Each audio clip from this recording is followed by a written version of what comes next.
오늘 말씀의 제목은 욥기 어떻게 읽을 것인가, 욥기 어떻게 읽을 것인가라는 제목으로 하나님 말씀 보겠습니다. 욥기를 요즘 이제 아침마다 큐티를 우리 성도들이 함께 하고 있는데 욥기에 대해서 좀 한 번 정도는 짚었으면 좋겠다라는 얘기들이 있었고, 그래서 한번 좀 해야겠다라는 생각하던 중에 오늘 이 자리에 서게 됐습니다. 욥기는 내용은 어때요? 단순하죠. 어떤 내용이에요? 욥이 있었는데 어마어마한 고난을 당했음에도 불구하고 하나님을 욕하지 않고 욕되게 하지 않고 죄짓지 않고 끝내 그 고난을 이겨서 하나님 앞에 높임을 받았다라는 내용입니다. 아주 단순해요. 그런데 그 내용에 비해서 읽기는 매우 어려운 성경, 매우 어렵지 않으십니까? 어렵다고들 하더라고요.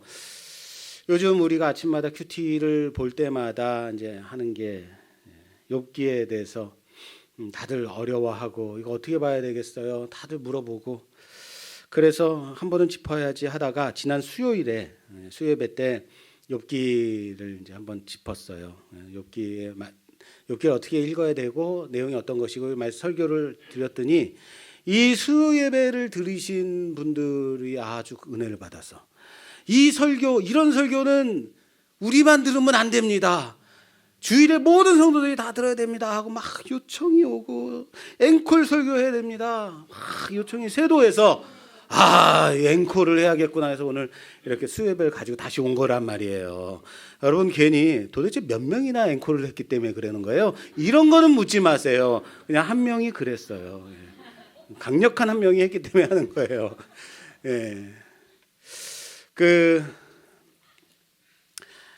몇 년 전에 아주 개인적으로 어려웠을 때가 있었어요. 그때 이제 욥기를 묵상하면서 수요예배 때 함께 나눈 적이 있었는데, 그때 제가 신대원에서도 공부하지 못했고 성경 공부하면서도 보지 못했던 부분들이 보이는 거예요. 마음속에 너무 위로가 되고 은혜가 되고, 지금까지 내가 욥기에 대해서 봤던 부분이 완전히 달라지면서 새로운 모습이 조명이 되더라는 거예요. 그래서 많은 은혜를 이제 제가 받았고, 그때 이런 마음들을 나누었었는데 기억을 하시는 분이 아마 없을 거예요. 그래서 오늘 이제 그때 내게 조명되었던 이 욥기를 어떻게 볼 것인가에 대한 부분, 오늘 이 욥기에 대해서 어떻게 읽는 것이 좋을까, 어떤 시각을 가지고 보는 것이 욥기를 제대로 보는 것인가, 하나님께서 원하시는 부분은 어떤 것인가에 대해서 좀 함께 좀 나누려고 그래요. 다들 잘 아실 겁니다. 욥은 우스 땅의 큰 부자, 동방에서 가장 훌륭한 자다라고 말할 정도로 아주 큰 부자, 거부죠. 재벌이죠. 자식도 많고 아들이 7, 딸이 3, 7, 3 뭐예요? 10. 7, 3은 10이에요. 뭐예요? 다 완전수죠. 그러니까 더 이상 필요가 없을 정도의 많은 숫자. 그러니까 가장 완전한, 온전한 가지고 있는 사람이에요. 재산도 어마어마하게 많은 사람이죠. 이 우수 땅이 어딘지는 정확히 모르나 동방이라는 거죠. 그래서 학자들은 추정하기를 이곳이 바산이나 아니면 에돔 땅 어느 부분이다라고 생각은 하고 있습니다만, 그건 중요한 게 아니에요. 중요한 것은 뭐예요? 욥은 온전하고 정직하여 하나님을 경외하고 악에서 떠난 자다. 이게 중요한 거예요. 욥은 정직하고 온전하고 정직하여 악에서 떠난 자, 하나님을 경외하여 악에서 떠난 자, 이게 중요한 거예요. 욥이 얼마나 죄악을 멀리한 사람이냐면, 알고 지은 죄는 물론이거죠. 자신의 자식들이 파티를 열고 먹고 마신 후에는 다음날 꼭 아침에는 항상 그들의 명수대로 번제를 드려서 혹시라도 마음으로 입으로 하나님을 욕되게 하였을까 그들을 성결케 했다라는 거예요. 항상 욥의 행위가 항상 이러하더라라는 거예요. 한두 번 한 게 아니라 언제나 이러했다. 철저한 사람이죠. 여러분, 대단하지 않습니까? 이런 사람. 아마도 그가 가진 모든 많은 재물들을 보면서 사람들은 이렇게 생각했을 거예요. 하나님을 잘 섬기니까, 정직하게 착하게 사니까 저렇게 복 받는 거야 라고 생각했을 겁니다. 그럴 만도 하죠. 이런 욥에게 갑자기 고난이 닥쳐온 거죠. 그것도 소나기가 내려치듯이 숨 쉴 틈도 없이 몰아닥친 거죠. 재산이 강도를 당해서 약탈을 당하고 모든 재물을 빼앗기고 키우던 모든 짐승들도 빼앗기고 심지어는 자신의 아들 딸들마저도 한날에 한꺼번에 잃게 되는 사건을 당하게 돼요. 정말 이루 말할 수 없는 고난인 거죠. 한꺼번에. 야, 그때 욥의 반응이에요. 욥의 고백이 뭡니까? 1장 20절에서 22절 말씀이에요. 욥이 일어나 겉옷을 찢고 머리털을 밀고 땅에 엎드려 예배하며 이르되 내가 모태에서 알몸으로 나왔사온즉 또한 알몸이 그리로 돌아가올지라 주신 이도 여호와시요 거두신 이도 여호와시니 여호와의 이름이 찬송을 받으실지니이다 하고 이 모든 일에 욥이 범죄하지 아니하고 하나님을 향하여 원망하지 아니하니라. 아멘. 주신 이도 여호와시요 거두신 이도 여호와시라. 아, 할렐루야. 그냥 와 대단하다, 정말 멋지다, 이런 느낌 들지 않으십니까? 그냥 이런 고백을 들으면 저절로 감탄이 나오는 거죠. 와, 여러분 이러실 수 있어요? 여러분 가지고 있는 집이 어느 날 갑자기 보증 잘못 써가지고 담보물 이래가지고 갑자기 날라갔어. 주신 이도 하나님이시고 취하신 이도 하나님이시니 하나님 감사합니다. 이러실 수 있으세요? 함수는 집이 없잖아. 그러니까 안 이용할 수 있어요. 나는 임대 아파트 있으니까 괜찮아요. 뭐 이런 거요? 그죠. 도저히 이런 고백이 우리 입술 가운데 나올 수 있겠는가? 이에 욥이 이 모든 일에 범죄하지 아니하니라. 이 정도예요. 누가요? 욥이요. 그래서 욥기인 거예요. 그렇다면 욥기는 왜 하나님의 말씀인 이 성경 안에 들어 있어야만 할까? 하나님이 그렇게 넣으셨으니까. 왜 욥기가 성경 안에 들어가 있을까? 욥 참 대단한 사람이다를 나타내려고요. 우리도 욥처럼 고난을 잘 견디면 잘 살아가자, 이 말 하려고 주신 걸까요? 욥기는 그 어디에 있느냐면 구약에 있죠.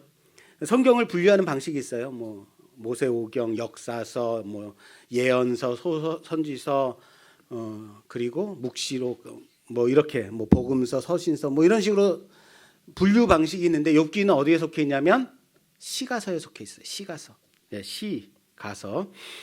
욥기, 시편, 잠언, 전도서, 아가, 이렇게 5권을 시가서라고 합니다. 예, 시가서라고 해요. 이 중에서 잠언, 전도서, 무엇에 대한 얘기예요? 지혜에 대한 얘기죠. 그래서 이 지혜 문학 중에 들어있는 책들이 잠언, 전도서, 지혜서라고 하기도 하고 지혜 문학으로 보는 장르에 있기도 하는데 욥기도 지혜 문학에 들어있는 책이에요. 지혜. 다시 말해 지혜서라고 할 수 있는 책인데, 여러분 잠언의 내용이 어떤 내용이에요? 지혜를 구하라. 지혜잖아요. 하나님을 경외하는 것이 지식의 근본이요 그 거룩한 일을 아는 것이 명철이니라. 하나님을 경외하며 살아라. 지혜를 구하며 살아라. 하나님을 경외하고 정직하고 선하게 살면 하나님이 주시는 복을 누리며 살 수 있다라는 말씀 아니에요. 그게 잠언이에요. 잠언이에요. 다른 게 아니에요. 전도서는 어떤 내용이에요? 무슨 내용이죠? 세상에 뭐 전도서 하면 딱 생각나는 거 있죠. 헛되고 헛되니 모든 것이 헛되다. 그죠? 예. 세상의 모든 것을 다 내가 누려봤는데 세상의 것은 다 헛될 뿐이다라고 지혜자가 말하는 거예요. 그 지혜자는 우리를 누구로 생각하냐면 솔로몬이라 생각하죠. 솔로몬 그 많은 명예, 권력, 재물 다 누린 사람이에요. 심지어 이루 말할 수 없는 많은 것을 누린 사람인데 그 지혜자가 하는 말이 세상의 것은 다 헛된 것이야. 다 누려봤자 끝내 헛되도다. 그러므로 하나님을 경외함이 가장 우선이다라는 거예요. 하나님을 경외하는 것이 가장 중요하다. 그게 지혜자가 들려주는 전도서인 거예요. 그렇습니다. 지혜서를 통해서 우리가 알 수 있는 것은 뭐예요? 그렇지, 정직하게 살아야지, 선하게 살아야지, 착하게 살아야지, 하나님을 경외하며 잘 섬기며 살아야지. 그러면 뭐한다? 복 받는다라는 생각하자요. 그게 잠언의 전도서의 말씀인 거예요.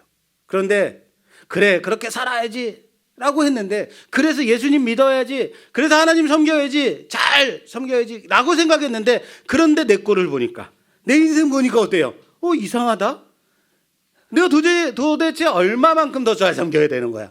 얼마만큼 내가 하나님을 더 열심히 섬겨야 되는 거야? 라는 생각이 내 모습을 보니까 보이는 거죠. 세상을 보니까 보이는 거죠. 이상한 거죠. 왜요? 정직하고 선하게 사는 사람들 세상에서 멸시당하더라라는 거예요. 세상에서 잘 못 살더라는 거예요. 착하고 선하게 사는 사람은 세상에서 불이익을 당하고, 예수 믿으면 복 받는다고 해서 예수 믿었는데 언제 복 주는 거예요 도대체? 내 인생 더 꼬여가고 초라해지더라라는 거예요. 사업하던 사람 사업 망하고, 몸도 아프고, 게다가 장애는 더 심각해지고, 눈은 침침하고 더 안 보이고, 자녀들은 속 썩이고, 이게 뭐냐라는 거예요. 그게 해결이 안 돼요. 잠언에서, 전도서에서 답을 찾을 수 있다 없다? 없더라라는 거예요. 아니, 말씀대로 내가 지혜를 구하며 그렇게 하나님을 섬기며 살았는데 이게 뭐냐? 그래서 그에 대한 답이 뭐예요? 욥기인 거예요. 하나님을 경외하며 정직하게 사는 사람이 복을 받는다. 그런데 그렇지 않은 사람도 있다라는 거예요. 그게 욥이다. 욥과 같이 까닭없는 고난을 받는 사람도 있다라는 거예요. 그게 왜일까? 그게 왜 그래야만 하지? 왜 내 인생 이런 거지? 라고 질문을 던지고 있는 게 뭐예요? 욥기인 거예요. 그러니까 우리한테 확 와닿아야 돼요. 왜? 여러분들 보니까 내가 딱 보이네? 그럼 이제 우리는 욥기를 통해서 왜 내게 이런 고난이, 나에게 이런 어려움이 일어나야만 하는가, 닥쳐야만 하는가 고민하면서 함께 오늘 좀 보는 시간 됐으면 좋겠어요. 그런데 욥기를 그냥 보면 안 돼요. 몇 가지 좀 짚으며 봐야 되는 부분이 있다라는. 그냥 보면 여러분 욥기 보다시피 40장까지 있는데 1장, 2장은 잘 넘어가요. 근데 그 다음부터는 도대체 이게 무슨 말을 하는지 모르겠어. 그냥 어떻게든 빨리 넘어가서 좀 쉬운 말씀으로 갔으면 좋겠는데 이런 생각하면서 욥기 보시잖아요. 어쩜 이렇게 아닌 척들 하고 계시죠? 자, 욥기를 읽는 그래서 방법을 제가 알려드릴게요. 욥기를 읽는 3가지 방법이 있어요. 욥기를 읽을 때는 처음 1장과 2장은 욥기의 서론적 사건을 이끌어가는 부분이기 때문에 아주 쉽게 넘어갈 수 있어요. 그런데 그 다음부터 40장까지는 아주 기나긴 욥의 한탄과 욥의 세 친구들의 대화가 이어지게 돼요. 아주 길게 어쩜 이렇게 말들이 많은지 모르겠어요. 읽다가 보면 이게 누구의 말이고 이게 누구의 말인지, 무슨 말을 하는 건지, 무엇이 옳은 건지 그런 건지, 좋은 말인지 나쁜 말인지 틀린 말인지 도무지 알 수 없더라라는 거예요. 길을 잃게 돼요. 헤매다니게 돼요. 그러다 보면 40장이 끝나요. 물론 큐티와 매일같이 일정 단락 분량을 읽어야만 하니까 그만큼씩만큼 봐야겠지만, 혹시 갑자기 여러분들 오늘 은혜를 받아서 갑자기 욥기가 갑자기 땡기네 뭐 이런 생각이 들어서 욥기를 딱 펼쳐 봐야겠다 그런 마음이 일어나게 된다면 최소한 이거 읽지 마세요. 이거 잊지 마세요. 읽어야 할 단위를 그 사람이 하는 말, 그 말이 끝나는 분량만큼씩은 꼭 읽어야 된다라는 거예요. 이런 거예요. 욥이 고난이 시작이 돼서 욥이 고난을 당하는 것을 보고 동방에서 새 친구들이 찾아옵니다. 그리고 욥의 그 초라한 모습을 보고 함께 그 자리에 앉아서 아무 말도 하지 못하고 같이 있어줘요.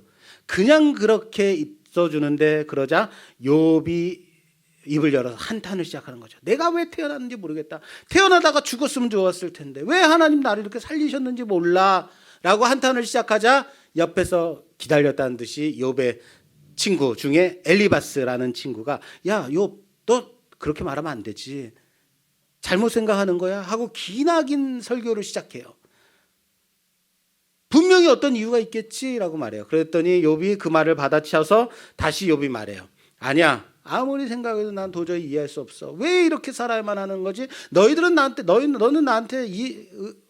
나를 위로하지 못해라고 말을 하니까 옆에 있던 두 번째 친구 빌다시 욥 가만히 생각해봐. 지금까지 수천 년 동안 이 세상이 흐르면서 우리가 아는 것이 뭐야? 분명히 이유가 있지. 네가 네 자신을 점검해야지. 또 말을 막 해요. 그랬더니 욥이 아니야. 그렇지 않아. 너는 도저히 네가 하는 말을 너 자신도 이해 못하잖아. 그거 하고 욥이 또 반박을 해요. 그랬더니 마지막 세 번째 친구 소발이 욥 자네 그렇게 말을 하면 안 되는 것이네 라고 말을 하는 거예요. 그래서 기나긴 말을 하는 것 여기까지가 욥과 첫 번째 그리고 욥 두 번째 욥 세 번째 친구까지 말하는 여기까지가 1라운드 라운드 1라운드가 끝나는 거예요. 이 서로 간에 주고받는 대화가 3라운드까지 진행이 돼야 끝나는 거예요. 걱정하지 마십시오. 오늘 3라운드까지 다 안 가니까. 세 친구의 대화가 이제 끝나고 그 후에는 이제 옆에서 이들의 대화를 듣고 있던 젊은 엘리후라는 사람이 이 모두를 다 야단쳐요. 나무라야. 너희들이 하는 말이 도대체 무슨 말이냐라고 이제 야단을 치고 그 다음에 하나님이 나타나셔서 그 모든 사람들을 책망하시고 이 고난에 대한 의미를 알려주시고 이제 끝내 욥을 높이시고 욥기가 마무리가 되는 구조예요. 이게 욥의 구조예요. 그러니까 욥기를 읽을 때는 한 장 한 장씩 읽으면 안 돼요. 한 장 한 장씩 읽기보다 한 사람의 말이 시작돼서 끝날 때까지는 최소한 한 호흡으로 읽어야 합니다. 그것이 중요해요. 이것이 욥기를 읽는 첫 번째 포인트예요. 대화를 따라가며 읽으라. 자, 따라서 합시다. 대화를 따라가며 읽으라. 첫 번째입니다. 자, 두 번째 욥기를 읽는 두 번째 포인트는 무엇이 옳은 말이고 무엇이 그른 말, 틀린 말인지를 판단하려고 하지 마라라는 거예요. 자, 무슨 말이냐면 우리는 책을 읽거나 드라마를 보거나 영화를 볼 때 항상 우리 편에서 보려고 하는 습관이 있다고요. 우리 편은 좋은 편이고 니네 편은 나쁜 편이야. 그래서 우리 편의 시각으로 모든 것을 보려고 애쓴단 말이에요. 자, 욥기를 볼 때 또 마찬가지로 우리 편이 누구예요? 욥이야. 그래서 우리는 욥의 편에서 그러니까 욥이 하는 모든 말은 다 옳은 말. 니네 편 누구예요? 욥의 세 친구들 다 틀린 말이다라는 시각을 가지고 욥기를 보려고 한단 말이에요. 그런데 지금이라도 여러분 집에 가서 욥기를 다시 보려고 할 때 여러분 한번 보세요. 욥기에서 나오는 세 친구들이 하는 말이 틀린 말이 있던가요? 그게 아니라는 거예요. 틀린 말이 없어요. 다 옳은 말처럼 보이는데 우리는 아니야, 틀렸어. 뭐가 틀렸지? 이걸 찾으려고 하니까 찾을 수 있다 없다?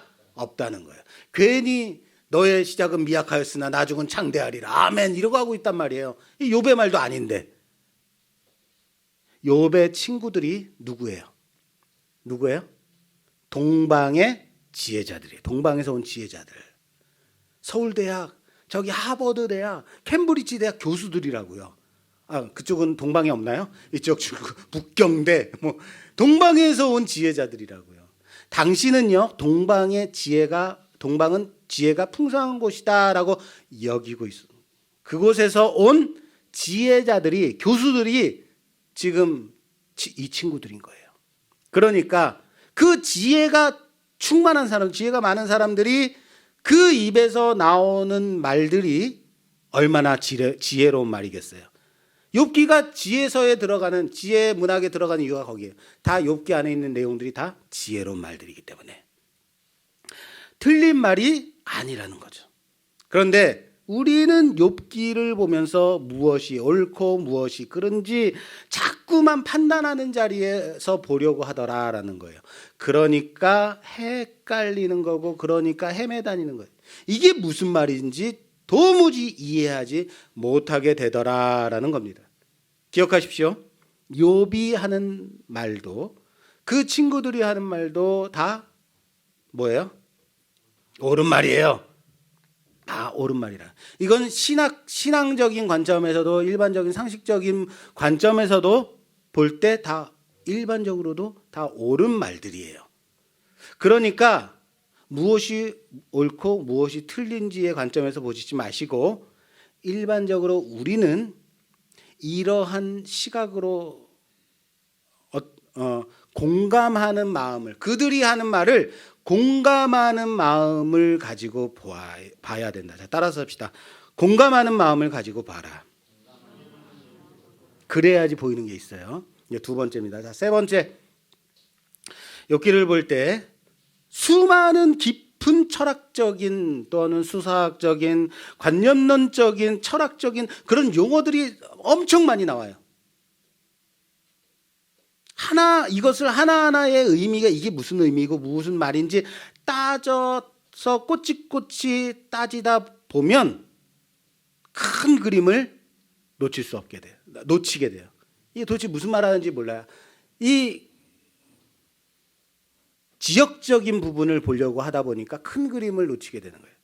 그래서 욥기를 볼 때는 화자, 그 말하는 사람이 지금 무슨 말을 하고 싶은지 그 포인트를 찾는 훈련을 해야 돼요. 그 주제가 뭐냐? 여러분, 여러 가지 말을 우리가 막 실컷 떠들 때 거기서 하고 싶은 말이 있는 거잖아요. 그 주제가 있단 말이에요. 다시 말해서 욥기에서도 그 친구들, 욥도 그렇고 친구들도 그렇고 각자 하고 싶은 말 그거 하나가 있는 거예요. 그거 하나 말을 하기 위해서 여러 가지 형용사적인 아니면 뭐 여러 가지로 표현해서 말하고 있는 거예요. 그러니까 수많은 말들의 현란함 속에 빠져서 헤매다니지 말고 포인트를 잡는 훈련을 해야 된다. 자, 따라합시다. 포인트를 잡는 훈련을 해라. 자, 그러면은 길을 잃지 않게 되는 거예요. 지금까지 우리는 욥기를 읽을 때에 어떤 시각을 가지고 읽을 것인가에 대해서 우리가 함께 나누어 봤습니다. 세 가지를 놓고 했어요. 그래서 여러분 이 시각을 가지고 이 방법으로 읽으시면 확실히 도움이 될 겁니다. 자, 이제는 욥기의 내용을 조금 들어가서 우리가 함께 나누고자 하는 그 욥기에서 나누고자 하는 그 교훈, 은혜 좀 나누려고 해요. 여러분, 욥의 고난이 왜 시작됐죠? 욥의 고난이 왜 시작됐을까요? 왜요? 하나님께서 수예배 드렸죠. 수예배 드렸지. 앵콜이니까. 자, 맞아요.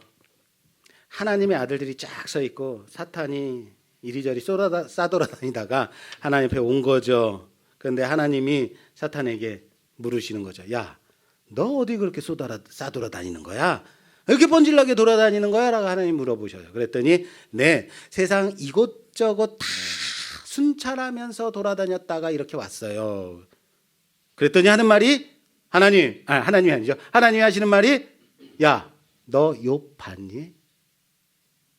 사탄이 이것저것 돌아다니다가 욥을 보고 어떻게 저렇게 이런 하나님을 저렇게 경외해 말도 안 돼 뭐 이렇게 와서 하나님한테 고자질한 게 아니라 하나님이 너 다 돌아다녀 다 봤어? 그럼 욥 봤니? 라는 거예요. 너 욥 봤어? 네, 봤어요. 너 내 종 욥을 주의하여 보았느냐? 그와 같이 온전하고 정직하여 하나님을 경외하며 악에서 떠난 자는 세상에 없느니라. 이게 누구의 말씀이에요? 하나님이에요. 하나님이 욥을 지금 어떻게 말씀하고 있어요? 그와 같이 나를 경외하고 악에서 떠난 자는 세상에 없느니라. 뭐 하고 있어요? 하나님이 욥을 자랑하고 있는 거예요. 가만히 있는 사탄에게. 사탄은 가만히 있었는데 갑자기 하나님이 욥 봤어? 욥과 같은 사람 없다. 이런 사람 세상에 둘도 없어. 그랬더니 우리의 사탄, 어떤 성정을 가진 사람이라고 하면 안 되죠. 사탄이에요. 가만히 있지 못하죠. 사탄의 대답이 오늘 본문 말씀 9절에서 11절 말씀이죠. 사탄이 여호와께 대답하여 이르되 욥이 어찌 까닭 없이 하나님을 경외하리이까? 주께서 그와 그의 집과 그의 모든 소유물을 울타리로 두르심 때문이 아니니까? 주께서 그의 손으로 하는 바를 복되게 하사 그의 소유물이 땅에 넘치게 하셨음이니이다. 이제 주의 손을 펴서 그의 모든 소유물을 치소서.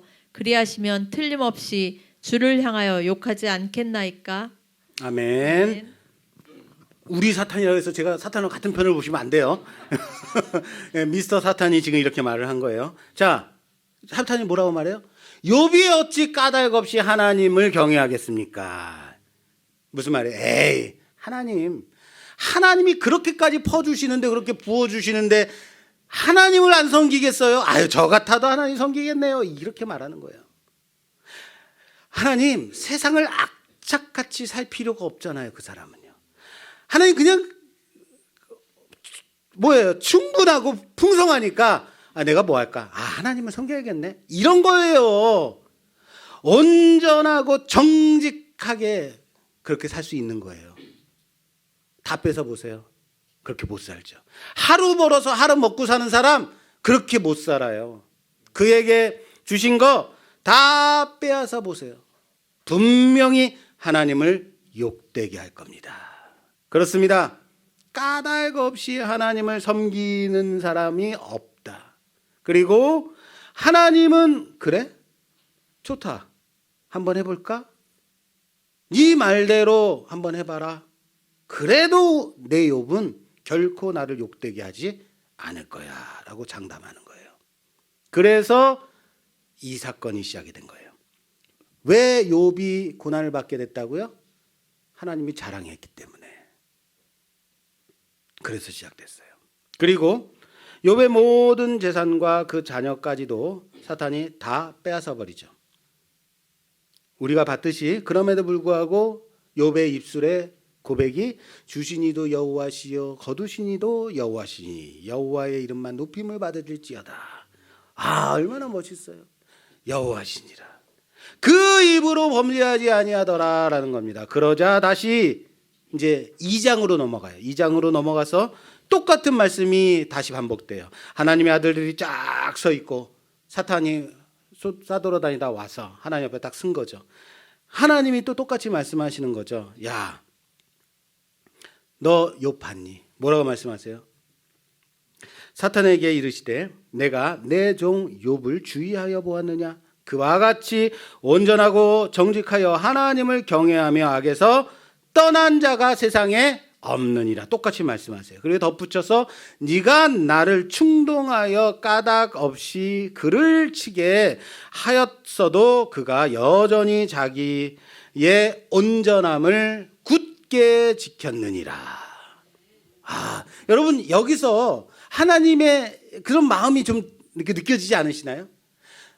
네가 괜히 충동질해서 내가 그랬는데 봤지? 욥 봤지? 막 이렇게 지금 들떠 있는 듯한 느낌. 이거 저만 받는 거예요? 네가 괜히 충동질해서 왜 우리 욥을 괴롭게 해? 그래도 그럼에도 불구하고 봤지? 어때? 내 말대로지? 욥이 범죄하지 않지. 욥 봤니? 라고 말하는 거예요. 뭔가요? 하나님이 더 크게 자랑하시는 거죠. 완전 신났어요. 그러자 미스터 사탄 절대 포기하지 않아요. 사탄이 재물이나 가족이 아니라 욥 그 자신을 쳐야 돼요. 하나님 시각장애를 한번 줘보세요. 하나님을 섬기나. 그렇죠? 욥 그 건강을 한번 때려보세요. 그러면 절대 하나님 섬기지 않아요. 충동질하죠. 하나님은 어떻게 해요? 야, 시각장애는 말고 딴 걸로 하면 안 되겠냐? 하나님이 허락하시죠. 그리고 드디어 진짜 리얼 내기가 시작됩니다. 짜잔.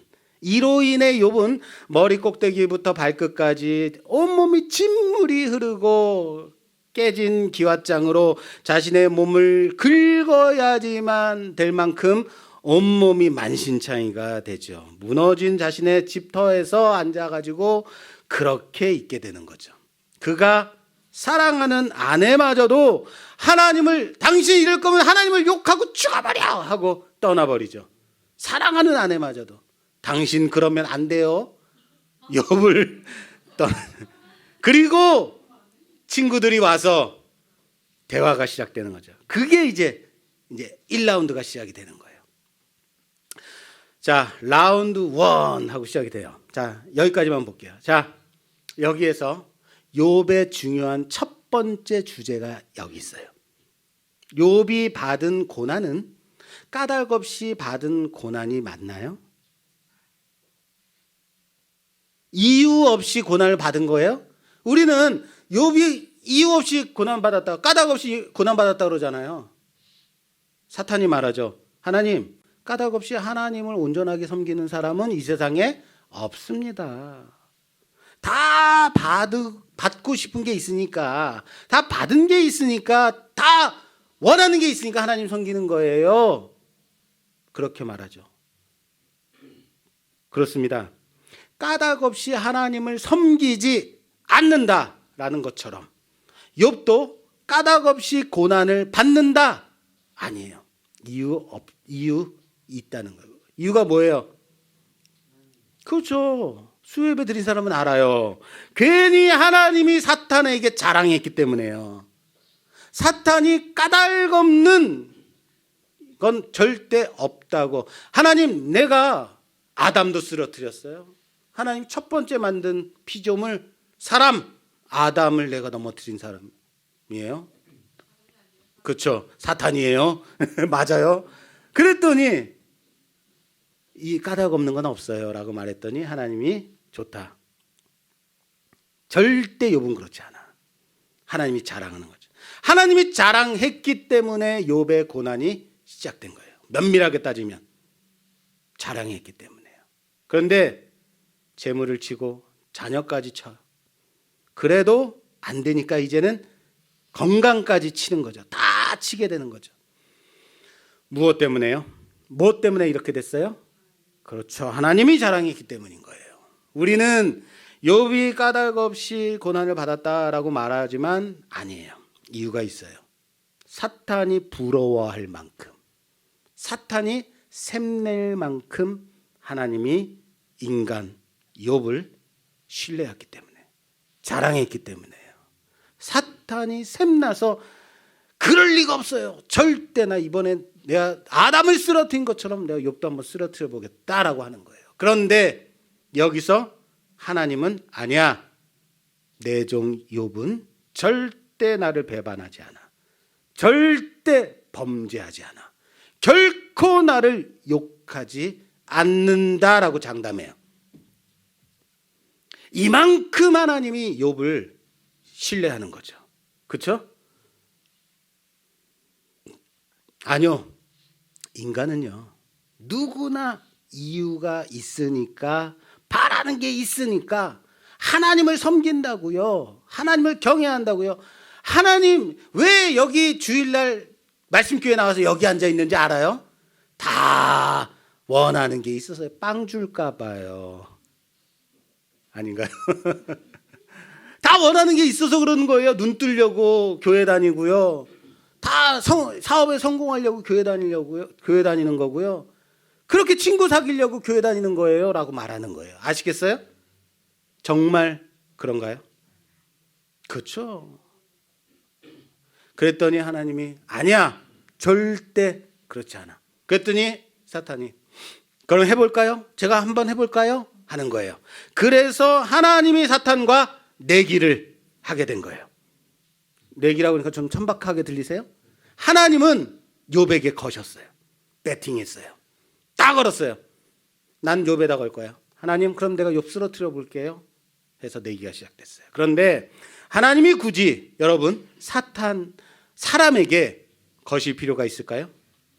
하나님이 굳이 피조물인 인간에게 그렇게까지 피조물인 인간을 그렇게 믿으실 필요가 있어요? 이미 하나님 한번 당했잖아요. 아담한테요. 넘어간 거 봤잖아요. 당신이 하나님인데도 불구하고 인간 피조물을 그렇게 믿을 필요가 있느냐. 또 지면 어떡하려고요. 그런데 여기서 하나님이 욥에게 거셨다라는 것은 하나님이 하나님의 명예를 욥에게 걸었다는 거예요. 여기에 욥이 지게 되면요. 욥이 졌어요. 그럼 누가 지게 되는 거예요? 하나님이 지게 되는 거예요. 이 싸움이 얼마나 치열한 싸움인지 아시겠어요? 사탄이 왜 아담을 넘어뜨렸어요? 하나님 꺾어보려고, 이겨보려고요. 욥의 이 싸움은요, 사탄에게 지게 되면 하나님이 지는 거예요. 욥이 지는 게 아니에요. 욥이 지게 되면, 그래서 지면 안 되는 싸움이에요. 하나님을 욕하면 안 됩니다. 자신의 인생을 포기하면 안 되는 거예요. 그러면 하나님이 사탄에게 지게 되는 거예요. 아시겠어요? 그럼에도 하나님은 지금 욥에게 당신의 명예를 거셨어요. 그게 욥기예요. 하나님이 인간에게 걸었다. 욥기. 자, 두 번째, 욥기의 중요한 포인트, 두 번째 주제는 욥이 당한 그 고난에 있어요. 자, 욥이 당한 고난. 자, 보세요. 이 고난을 이긴 욥이 대단한 건가? 우리는 여기에 은혜를 받아요. 욥이 대단하다. 욥이 이 고난을 이겼어 하고 욥이 그 고난을 다 견뎠어. 우리도 고난 당하면 잘 이겨야 해. 욥처럼 이렇게 은혜를 받아요. 그런데 고난이라는 것은요, 상대적인 거라고요. 고난이라는 것은 상대적인 것이다. 무슨 말이에요? 욥이 받은 고난은요, 욥의 고난이에요. 그죠? 욥의 고난이에요. 물론 이루 말할 수 없는 고난, 너무 치열한 고난, 너무나 처절한 고난이 맞아요. 그런 연속이었지만 그것은 단지 누구의 고난이라고요? 욥이 감당할 만한 욥의 고난이에요. 욥이 하나님이 허락한 욥의 고난이라고요. 고난은요, 누구에게나 힘들고 어려운 게 맞아요. 공공의 적 강철중 그 영화에 보면요, 그 범죄자가, 살인자가 자기 부모를 찔러 죽여요. 그리고는 찌르다가 잘못해서 자기 손을 비어요. 손톱이 이게 깨졌는데 그 손톱이 아프다고 막 짜증을 내는 장면이 나와요. 지금 누구를 죽여놓고? 자기는 사람을 죽여놓고. 상대적인 거예요. 자기는 이 손톱이 깨진 게 더 아픈 거예요, 지금. 그래서 짜증내요. 고난은요, 상대적인 거라고요. 누구는 통증을 잘 버티는 사람이 있는가 하면 조그만 통증이 있어도 막 과하게 반응하는 사람이 있죠. 잘 견디는 사람이 있는가 하면 똑같은 통증인데도 못 견디는 사람이 있어요. 고난과 고통은요, 상대적인 거라고요. 상대적인. 저는요, 어려서 치과 치료를 받다가 너무 고생을 했어요. 그때는 마취 같은 것도 잘 안 하고 야매 가서 했거든요. 아버지 친구 가서 하는데, 너무 아파요. 그러면 알았어, 좀만 참어. 웽 아파요. 그럼 좀만 참어. 얼마나 고생을 했는지 몰라요. 그 다음부터 치과에 웽 소리만 나면 막 두드러기가 날 정도로 치과 근처는 가기도 싫은 거예요. 그래서 저는 이빨을 잘 닦아요. 치과 가면 안 되지. 얼마 전에 갑자기 건강검진을 받다가 이빨 하나가 썩었다는 거예요. 그래서 신경치료를 받아야 된대요. 그래서 지금 바로 하시죠. 저한테 그러는 거예요. 깜짝 놀랐어요. 치과 치료를 갑자기 지금 하래. 한 일주일간은 내가 기도하고 마음의 다짐을 하고 와야죠. 이거 안 돼요. 아유, 괜찮아요. 별거 아니에요. 야,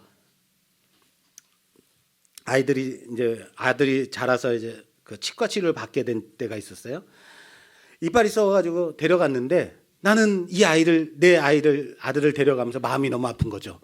이게 얼마나 아픈데 드디어 너도 이 고통을 당해야 되는구나. 데려갔는데 치과에 들어가더니 웽 하고 딱 끝났는데 아무렇지도 않게 건복하면 나오는 거예요. 두꺼비가 파리를 잡아먹듯이 건복하면서 나오는 거예요. 야, 성인아 괜찮아? 괜찮아. 이야, 너 대단하다. 아무렇지도 않은 거죠. 심지어 우리 딸은요, 치과에서 근무해요.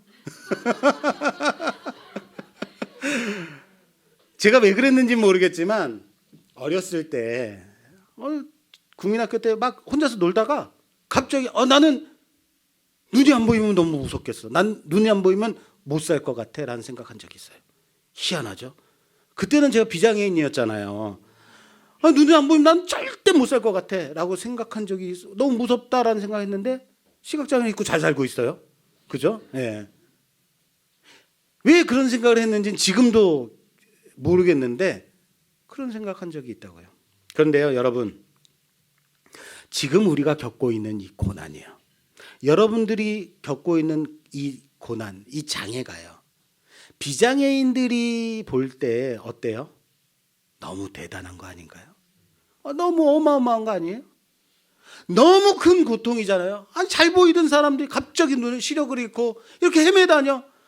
깜깜해. 아유, 혀차죠, 그죠? 그런데 다들 어때요? 여러분 어때요? 살만하지 않아요? 그냥 사는 게 죽는 것보다 못해요, 막 이래요? 그냥 실실 웃으면서 차 마시고 와서 빵 드시고 천사같이 웃으면서 찬송 부르고 뭐가 그렇게 좋다고 아멘하고 예배 드리는 거예요.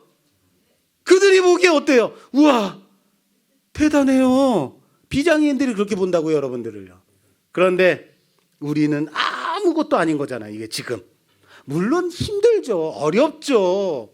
아직 재활해야 되는 사람들도 있어요. 그럼에도 불구하고 조금 불편할 뿐인 거죠.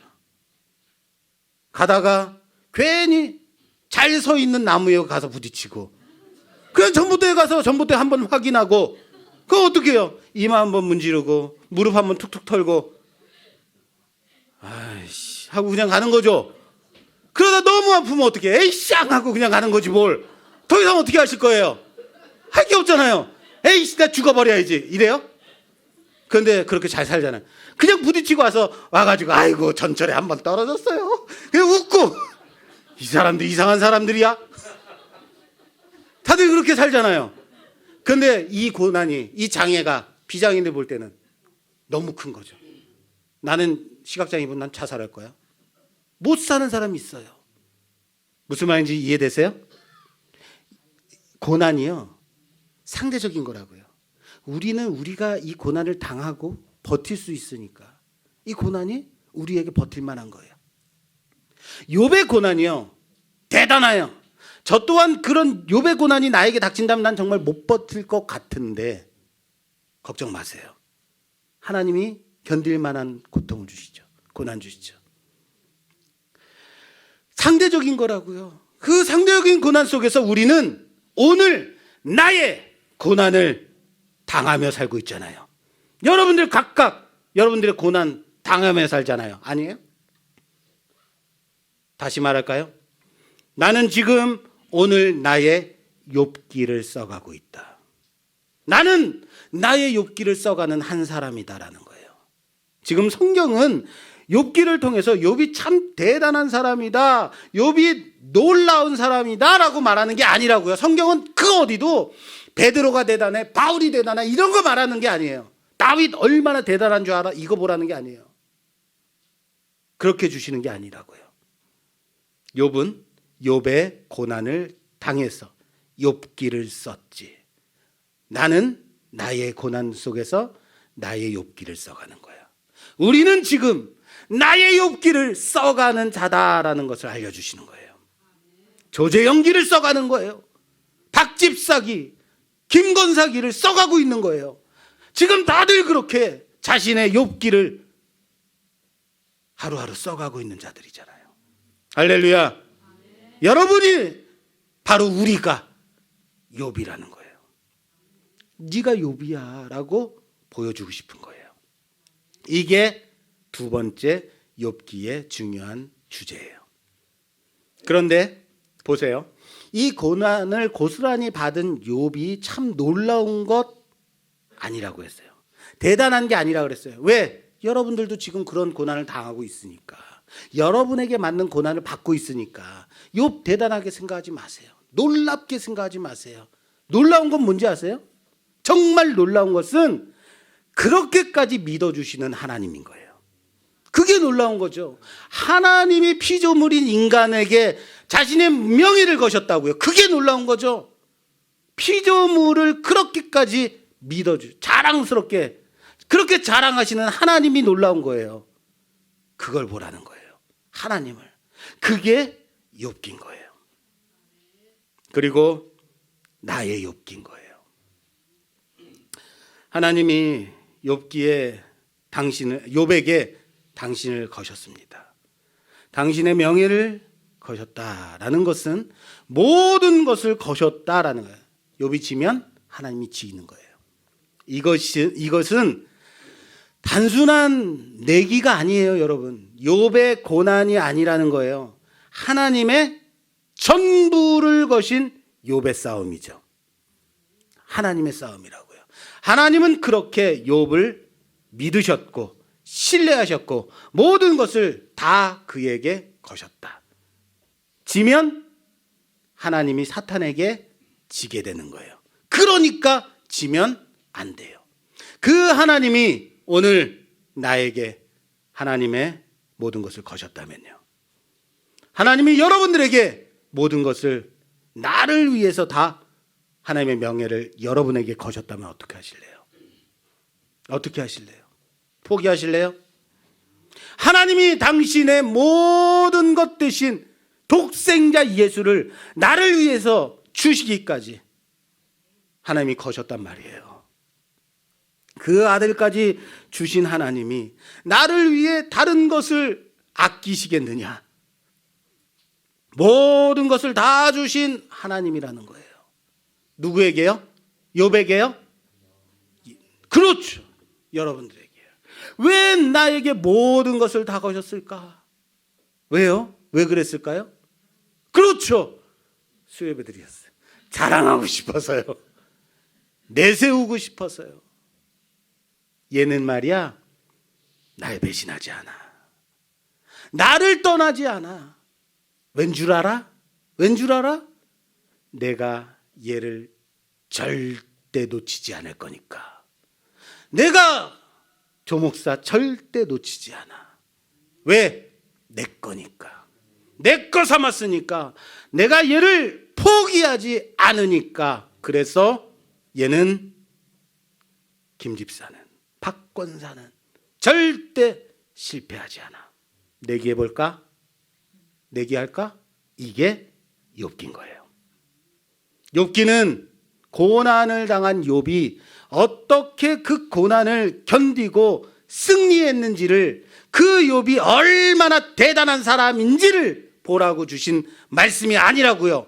오랫동안 우리는 인간 욥을 봤기 때문에 욥기가 어려웠던 거예요. 욥기는 욥이 놀라운 사람이 아니라 그 욥을 자랑하시는, 무한하게 신뢰하시는, 믿어주시는 하나님이 놀라우신 하나님인 거예요. 그 하나님을 보라고 주신 말씀인 거예요. 그 하나님이 욥에게 당신을 거셨습니다. 그렇게 거셨듯이 오늘 우리에게도 모든 것을 내주시기까지 다 거신 하나님이시라는 사실을 믿으시길 바랍니다. 그리고 결코 포기하지 않으신다.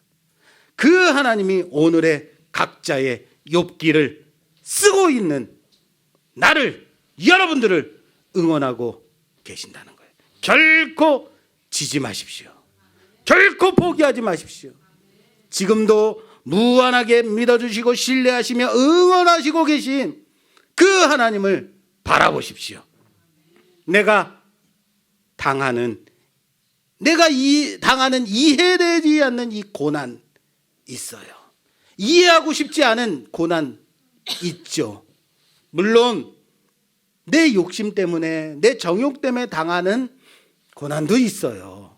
단지 그럼에도 불구하고 단지 예수를 믿는다는 것 때문에, 예수님이 나를 자랑하셨기 때문에, 하나님이 나를 신뢰하셨기 때문에 당하는 고난이 있다는 거예요. 그럼에도 주님은 오늘도 나를 자랑하고 싶어 하신다면요.